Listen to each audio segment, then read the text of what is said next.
Godavari global university Rajahmundry engineering, agriculture, pharmacy, health sciences degree కోర్సులకు అడ్మిషన్లు జరుగుతున్నవి. America గడ్డ మీద నుంచే ప్రపంచం సగాన్ని సర్వనాశనం చేస్తామని Pakistan army chief Asim Munir warning స్టేట్మెంట్లు ఇస్తున్నారు. ఇప్పుడు పాకిస్తాన్ కోరుకుంటున్నటువంటి పని చేసేటువంటి స్థితిలోకి అమెరికా దిగజారిపోయింది అనేటువంటి అనుమానాలు కూడా వ్యక్తమవుతున్నాయి.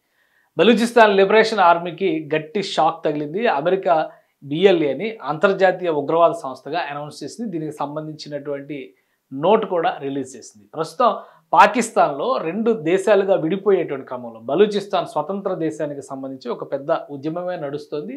ఆర్మ్డ్ స్ట్రగుల్ నడుస్తుంది, శాంతియుత పోరాటం కూడా నడుస్తుంది. అయితే బలూచిస్తాన్ లిబరేషన్ ఆర్మీ పాకిస్తాన్ ఆర్మీకి చుక్కలు చూపిస్తుంది. గత 7-8 నెలలుగా ముఖ్యంగా ఆపరేషన్ సింధూర్ జరిగినటువంటి సమయంలో అయితే ఆయుధాలు మాకు ఇవ్వండి మోడీజీ, పాకిస్తాన్ అంతు మేము తేలుస్తామని కూడా వాళ్ళు డిమాండ్ చేశారు. సో మొత్తం మీద ఈక్వేషన్స్ ఏం జరిగినా కానీ అమెరికా పాకిస్తాన్ దోస్తీ గురించి మరొకసారి బాఘాటంగా మాట్లాడుకునేటువంటి పరిస్థితి కల్పించారు. దీనికి సంబంధించి ఒక నోట్ రిలీజ్ చేసింది అమెరికా ప్రభుత్వం. Statement by secretary Marco Rubio. ఆయన రిలీజ్ చేసినటువంటి స్టేట్మెంట్ ఒకసారి చదివితే కనుక terrorist designation of Majeed brigade, దీనికి ఒక పేరు పెట్టారు. అలానే బిఎల్ఏ అంటే today the department of state designating the Balochistan liberation army and its allies the Majeed brigade as a foreign terrorist organisation FTO and adding Majeed brigade as an alias to BLA previous specially designated global terrorist designation. So అది specially designated global terrorist కింద ఈ సంస్థని decide చేసింది. Balochistan liberation army front ఎండ్లో ఉంటే back ఎండ్లో మజీద్ brigade పేరుతో జరుగుతున్నటువంటి దాడులు, వీటన్నిటికి కూడా రెండింటికి సంబంధం ఉంది. ఈ రెండు సంస్థలు ఒకటే అని చెప్పి తేలుస్తూ ఒక సర్క్యులర్ రిలీజ్ చేసింది. దీనివల్ల BLA was designated as a SDGT in 2019.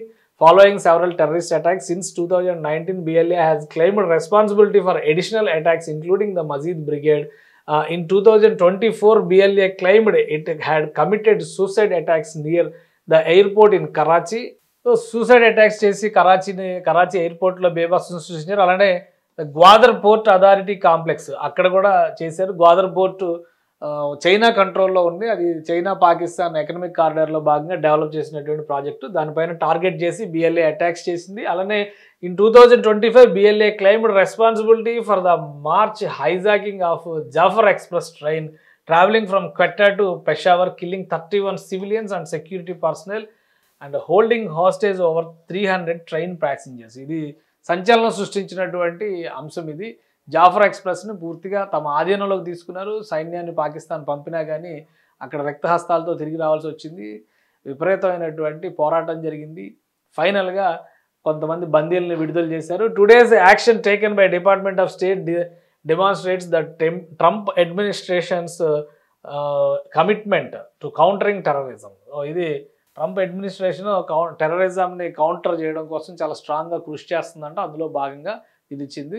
Osama bin లాడెన్ని పాకిస్తాన్లోనే దాచిపెట్టారని పాకిస్తాన్ని దూరం పెట్టినటువంటి అమెరికా ప్రభుత్వం ఇప్పుడు పాకిస్తాన్ ఆర్మీ చీఫ్తో ప్రపంచంలో సగాన్ని నాశనం చేస్తామని స్టేట్మెంట్లు ఇస్తుంది ఒక పక్క నుంచి. ఇంకోవైపు నుంచి BLA ఒక తీవ్రవాద సంస్థ అని చెప్పని ప్రపంచ శాంతి కోసం దాని మీద ముద్ర వేసినట్టుగా చెబుతుంది. ఇది పరిస్థితి. అంటే దీన్ని బట్టి కొంత సపోర్ట్ కూడా అమెరికా నుంచి సపోర్ట్ కూడా పెరిగేటువంటి అవకాశం ఉంది పాకిస్తాన్ సైన్యానికి.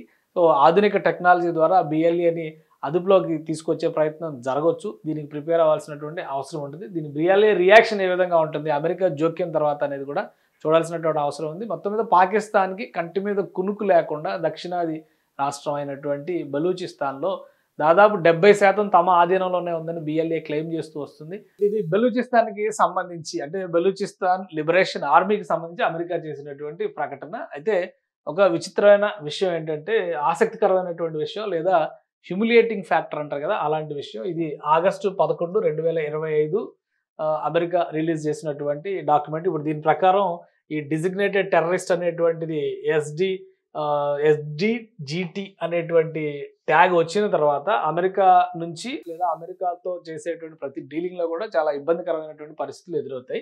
ఇక ఈ డేట్ గుర్తుపెట్టుకోవాలన్నాం కదా, ఆగస్టు 11. వాస్తవానికి ఆగస్టు 11ని బలూచ్ ప్రజలందరూ కూడా తమ స్వాతంత్ర దినోత్సవంగా జరుపుకుంటారు. భారతదేశం నుంచి విడిపోయేటువంటి క్రమంలో బలూచిస్తాన్ లిబరేషన్ అంటే బలూచిస్తాన్ ఒక స్వతంత్ర రాజ్యంగా బ్రిటిషర్స్ నుంచి స్వేచ్ఛ పొందింది అనేటువంటి దినోత్సవం కింద దీన్ని జరుపుకుంటారు. 1947 ఆగస్టు 15కి స్వాతంత్రం ఇచ్చేటువంటి క్రమంలో, ఈ ప్రాసెస్ జరిగేటువంటి క్రమంలో అన్ని దేశాలకి, ప్రిన్స్లీ స్టేట్స్కి, ముఖ్యంగా ప్రిన్స్లీ స్టేట్స్కి, రాజ్యాలకి ఒక అధికారం ఇచ్చింది బ్రిటిష్ ప్రభుత్వం.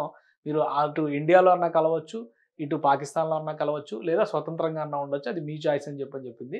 సో ఇక్కడ బలూచిస్తాన్కి సంబంధించి 5 ప్రిన్స్లీ స్టేట్స్ ఉంటాయి అనమాట. ఖరాన్, కలాత్, మర్ఖాన్, అలానే చీఫ్ కమిషనర్స్ ప్రావిన్స్ అని పెట్టారు. ఇది కూడా చీఫ్ కమిషనర్ ప్రావిన్స్ కింద ఉంది. ఈ 5టిని కూడా ఇవి బలూచ్ ప్రిన్స్లీ స్టేట్స్గా ఈ 4 చూస్తే ఇది semi direct British rule area అనమాట. ఇది ఆఫ్ఘనిస్తాన్లోకి ఎంట్రీ పాయింట్ కింద బ్రిటిషర్స్ అప్పట్లో ఉపయోగించారు. ఎందుకంటే ఆఫ్ఘనిస్తాన్ కూడా తమ కంట్రోల్లో పెట్టుకునేటువంటి క్రమంలో దానికి చరిత్ర వేరే ఉంది. సో ఆ క్రమంలో ఆగస్టు 11వ తేదీన స్వతంత్ర రాజ్యాలుగా మేము ఉంటాం అనేటువంటి ఒక ప్రకటన చేశాయి ఈ ప్రిన్స్లీ స్టేట్స్ బలూచిస్తాన్కి సంబంధించి. కానీ ఆగస్టు 14న స్వతంత్ర పాకిస్తాన్ ఆవిర్భవించేటువంటి క్రమంలో పాకిస్తాన్ ఆర్మీ ఈ ప్రాంతాలన్నింటినీ కూడా తమ దేశంలో విలీనం చేసుకుంది.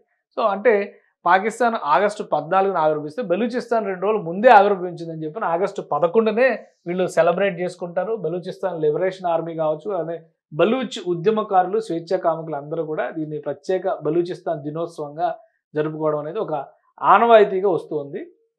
ఆ సందర్భాన్ని దృష్టిలో పెట్టుకొని ఇక్కడ బలూచ్ ప్రజల మనోభావాల్ని దెబ్బతీసేటువంటి వ్యూహంతోనే రిపబ్లిక్ ఆఫ్ బలూచిస్తాన్ అని చెప్పి వాళ్ళు సెలబ్రేట్ చేసుకుంటున్నటువంటి సమయంలోనే అమెరికా బలూచ్ లిబరేషన్ ఆర్మీని తీవ్రవాద సంస్థగా ముద్ర వేస్తూ ప్రకటన చేసింది.